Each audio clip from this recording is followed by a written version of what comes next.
26절부터 30절까지의 말씀 교독하시고 마지막 절은 함께 읽습니다. 여호와께서 이와 같이 말씀하시되 너희는 길에 서서 보며 옛적 길 곧 선한 길이 어디인지 알아보고 그리로 가라. 너희 심령이 평강을 얻으리라 하나 그들의 대답이 우리는 그리로 가지 않겠노라 하였으며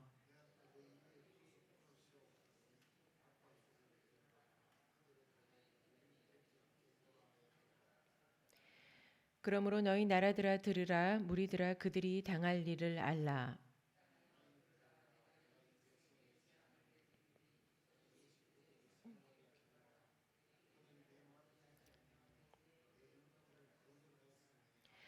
시바에서 유향과 먼 곳에서 향품을 내게로 가져오면 어찌함이냐. 나는 그들의 번제를 받지 아니하며 그들의 희생 제물을 달게 여기지 않노라.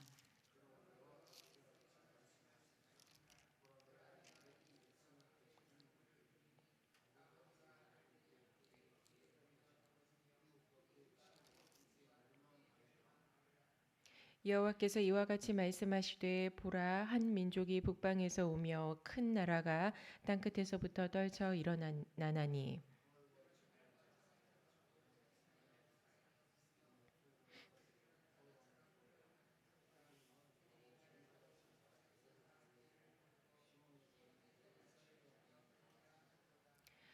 우리가 그 소문을 들었으므로 손이 약하여졌고 고통이 우리를 잡았으므로 그 아픔이 해산하는 여인 같도다.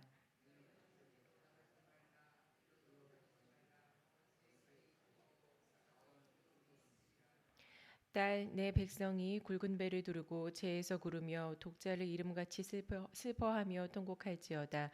멸망시킬 자가 갑자기 우리에게 올 것임이라.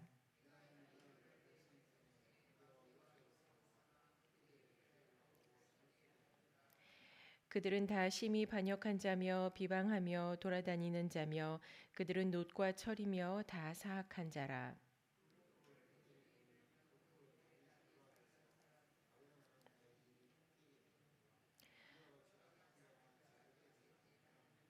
함께 읽습니다. 사람들이 그들을 내버린 은이라 부르게 될 것은 여호와께서 그들을 버렸음이라. 아멘. 선한 길로의 결단이라는 제목으로 말씀을 함께 나눕니다. 주의 첫날 월요일에는 회개를 주제로 말씀을 받고 어제는 순종이었습니다. 오늘 본문에서는 성도의 결단에 대한 주제로 말씀을 봅니다.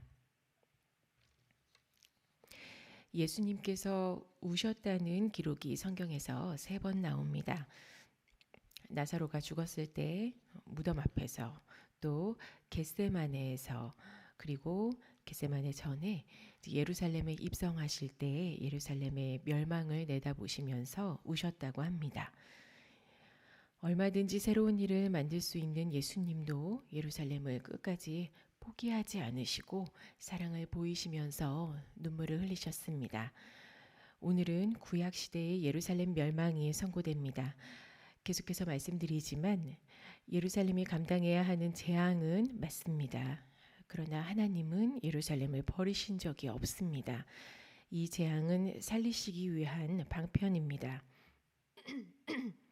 즉 하나님은 오늘 멸망을 결단하시고 선고하시지만 우리도 하나님의 선한 길로 갈 것을 결단하라고 주시는 간절한 말씀입니다. 거듭되는 경고들을 받으면서도 돌이키지 않았던 예루살렘에게 재앙을 내리겠다라는 최종 선고가 내려옵니다. 그동안도 멸망에 대한 말씀들이 이어져 왔지만 이제는 돌이킬 수 없는 결정을 알리시면서 마치 변론하듯이 그 이유를 정리해 주십니다. 16절부터 그 내용들이 나옵니다. 하나님께서 옛적 길 곧 선한 길이 어디인지 알아보고 그리로 가야 한다고 말씀해 오셨다고 합니다. 선한 길은 19절에 나오는 내 율법입니다. 하나님의 모든 계명을 지키고 또 그럼으로써 하나님의 보호와 복, 이 16절의 심령의 평강이라는 복인데 하나님의 보호와 복을 예루살렘은 체험으로 누려왔습니다. 그러나 지금 하나님께서 율법을 지켜 사는 선한 길을 택하라고 여러 방편으로 알리셨음에도 거절했다고 합니다. 길에 서서 보라는 표현이 참 인상적인데 과연 하나님의 보호와 복을 누려온 예루살렘이 길들을 보면서 분별하지 못했을까? 그렇지는 않았을 거라고 생각이 됩니다. 성도는 어디가 잘못된 길이고 어디가 옳은 길인지 모르지 않다고 봅니다. 수많은 예배를 통해서 말씀을 거쳐온 성도라면 길에 서서 보았을 때 어떤 길이 세상 길인지 바른 판단이 충분히 가능합니다. 그런데 예루살렘이 선한 길로 가지 않겠다고 결단한 겁니다. 어떤 이유 때문일까?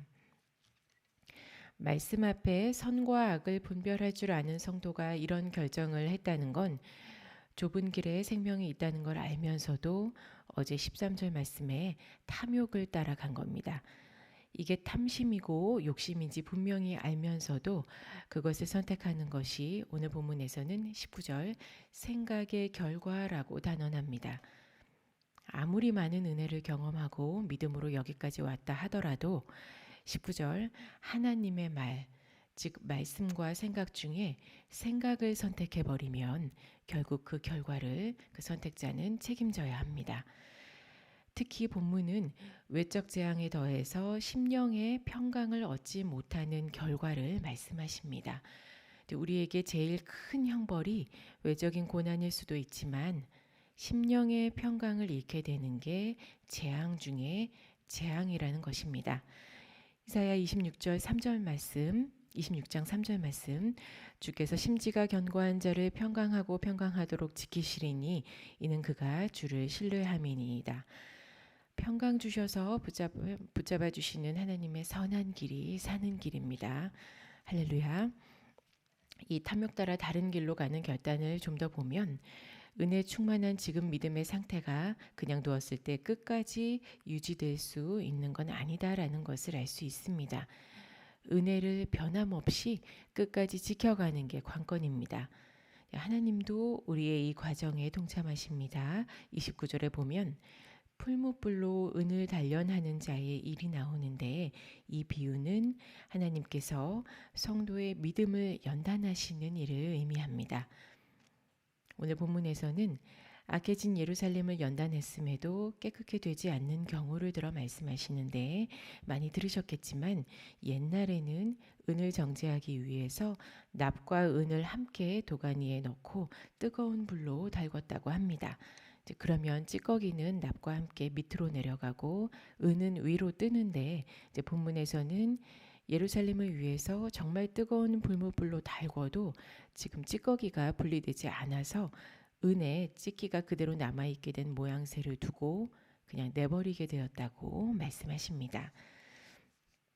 성도의 일생을 두고 하나님께서는 알아서 하도록 그냥 두지 않으시고 중간중간 이런 연단을 통해서 깨끗한 은이 되라고 재련하시는데 그 이유는 앞서 말씀드렸듯이 은혜를 끝까지 지켜가기 위함입니다. 풀무불 같은 연단은 받는 사람도 원치 않지만 시행하는 하나님의 마음도 편치 않으실 거라고 예상이 됩니다. 하지만 말씀 따라 율법을 따르지 않고 탐욕의 생각을 따라 길을 찾는 인간의 본성은 불로 연단해도 단번에 정결해지지 않기 때문에 우리 신앙의 여정이 쉽지만은 않은 겁니다. 선한 길에 대한 결단은 지혜가 아무리 많고 신앙의 연수가 길다 하더라도 얼마든지 이렇게 잘못될 수 있습니다. 크고 작은 모든 일을 결정할 때 오늘 본문에 알아보고 그리로 가라는 이 말씀을 기억하셔서 꼭 선한 길, 율법의 길로만 선택하겠다는 결단이 있으시기를 바랍니다. 또 파수꾼을 세워 나팔 소리로 경고하게 하셨지만 이마저도 예루살렘은 듣지 않았다고 합니다. 파수꾼은 27절에 보면 백성에게 망대와 요새로 쓰였습니다. 예언자들, 특히 예레미야를 두고 하신 말씀인데 이들을 통해 선한 길을 살피는 데 도움이 되는 역할을 감당하게 하셨습니다. 이 파수꾼 예레미야는 예수 그리스도를 예표하는 것으로도 봅니다. 예수님께서도 이 땅에 계실 때 하나님 나라를 간절히 전하셨지만 사람들이 외면했었죠. 17절에 우리는 듣지 않겠노라라는 결단이 예수님 시대에도 있었습니다. 이 파수꾼들이 나팔 소리로 경고할 때 예루살렘은 뭘 하고 있었을까? 본문에서는 20절에 그 내용이 나옵니다. 시바에서 유향과 먼 곳에서 향품을 내게로 가져오면 어찌함이냐. 나는 그들의 번제를 받지 아니하며 그들의 희생 제물을 달게 여기지 않노라. 아주 값비싼 예물로 제사를 드리면서 지내온 겁니다. 탐욕이라는 생각을 쫓아 사는 일에 이것도 포함이 됩니다. 이게 양방향의 문제와 결과가 되기 때문에 결과가 되는데 탐욕을 따라 결단을 하고 사니 이런 제사를 드리게 되고 또 생각 따라 살기 때문에 이제 생각을 따라 살면 성령의 생각에 상충된다는 것을 각자의 영혼도 느끼지 않겠습니까? 이제 거기서 오는 불안함을 이렇게 과한 제사를 드리면서 위안을 삼은 겁니다. 시편 50편 8절에는 나는 내 재물 때문에 너를 책망하지는 아니하리니 내 번제가 항상 내 앞에 있음이로다라는 말씀이 있습니다.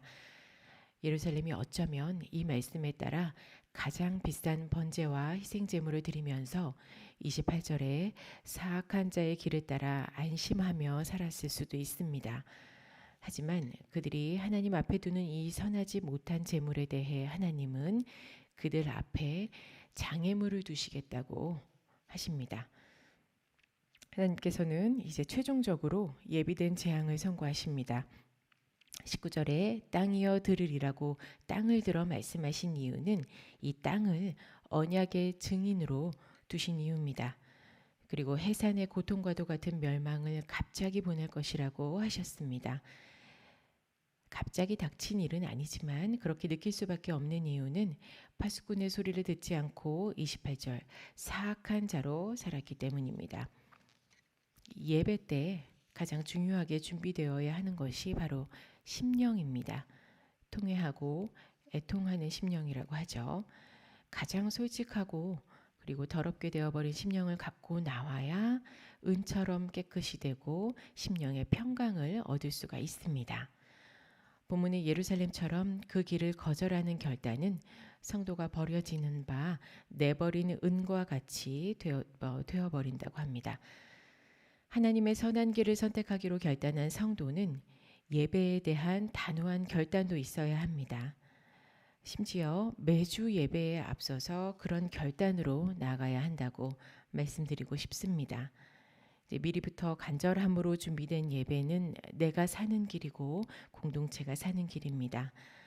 한 번의 예배로 일생에서 가장 중요한 선택과 결정이 이루어질 수 있기 때문에 예배에 집중하자라고 그동안 많이 말씀을 드렸는데 이제는 그 한 번의 예배를 선한 길로 준비하고 왔는지 평가하시는 하나님을 위해서 정말 예배라는 선한 길에 모든 것을 맡기시기를 부탁드립니다. 예배는 또 성전은 하나님의 임재가 있는 곳입니다. 이미 주인으로 머리로서 임재하고 계신 분께 우리가 나아오는 것이기 때문에 오늘 20절에 이런 가식적인 죄들은 존재해서는 안 됩니다. 이게 아주 당연한 이유가 하나님은 온전한 분이신데 이런 것들로 그분 앞에 예배가 이루어질 수 없다는 아주 당연한 진리를 들고 지금 말씀을 드리는 겁니다. 양쪽이 맞지가 않으니까요. 이제 하나님의 본성에 맞는 예배, 하나님의 율법을 소중히 여기고 두렵고 떨림으로 지키는 예배, 파수꾼의 나팔 소리에 모두가 순종으로 화답하는 예배, 그런 예배로 나아가는 길이 결국 선한 길입니다. 선한 길에 대한 두 가지 의미를 살펴봤는데 신앙의 여정에서는 어느 누구도 영원히 변하지 않는 믿음의 사람이라고 자신할 수 없기 때문에 반드시 선한 길로의 선택을 위해서 은으로 연단하시는 하나님의 일에 따르겠다는 결단이 있으시기를 바랍니다. 또 하나님의 임재 앞에 나아가는 예배를 순전하게 지키며 예배라는 선한 길에 다시금 집중하시는 결단이 있으시기를 바랍니다. 오늘 이 말씀으로 결단하고 기도하실 때 간절히 기다리셨던 응답이 우리 성도분들께 내려오기를 소원합니다. 기도하시겠습니다.